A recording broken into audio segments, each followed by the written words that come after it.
Hi, it's Jenny. I wanted to do a little video about foam rolling because I think a lot of people don't foam roll for two reasons. The first is that people always think that it hurts, and it shouldn't. And the second is I think a lot of people don't see that it makes a difference, and it should. And both of those things are really down to technique, and unless somebody has shown you how, it's really easy to get it wrong. So a foam roller, there are a couple of different types. This one, as you can see, is relatively hard and has some contouring on it. I find that really useful because we're looking to kind of smear the soft tissue and therefore having a bit of texture helps. But you might just find a foam one works well for you. So the first thing is you need to think about what you're trying to do. Think of your muscle as like a long thread of rope with multiple fibres that need to slide over each other comfortably. And they have little cross connectors, and if those are inflamed or not in optimal state, then they stop the fibres sliding, which is exactly what we want the muscle to do, to slide nicely. So the first bit is finding the right position. This is the secret to making sure it doesn't hurt. So taking your foam roller and choosing the muscle. So we'll work on the quads, big muscle that runners, cyclists tend to find gets quite tight, and we'll start in the middle of the muscle. Now what you'll often see is that people jump straight on, if we can just get there, and they put all their body weight through it, and ouch, it hurts.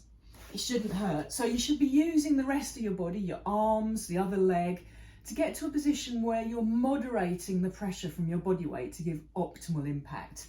So if you find that, get the foam roller in the middle of the muscle and get that nice position.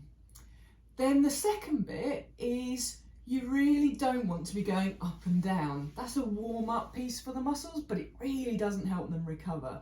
What you want to do is find a spot and then just slide gently side to side.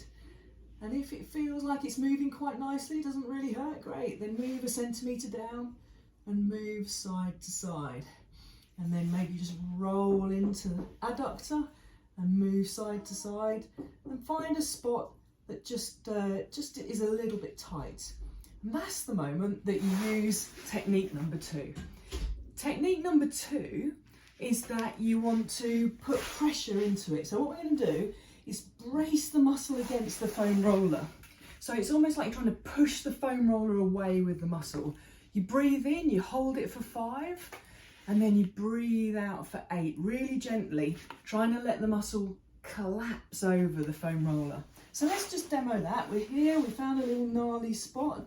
We go 1, 2, 3, 4, 5, and then breathe out.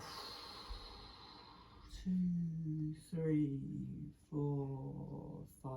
Let the body go really soft. And what you should find is that hot spot just gently collapses, and it's really nice. Now, if it's a bad one, you might want to stay on that spot, do a few more deep breaths in that spot, and that should really ease it. So that's the first really useful technique in foam rolling. The second really useful technique is the pin and floss. Now to do this, I'll demonstrate just a slightly different one. You might also do your calves, another tight spot.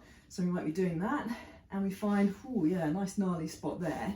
So we sit on it, and then we flex the muscle through the range of movement. So we've pinned it here, and then we're moving the muscle through, and that should feel nice and relaxing. You might do some rolling.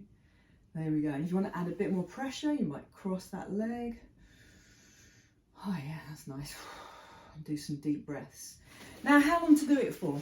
I tend to set my little gym boss trainer to 2 minutes and spend only up to 2 minutes on any one kind of area. So moving up and down to find the right spots, and then side to side, that kind of smearing the muscle across the foam roller, and then moving to another muscle group after 2 minutes.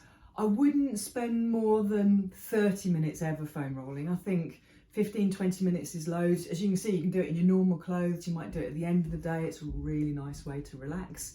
And then you can just set your body back to rights.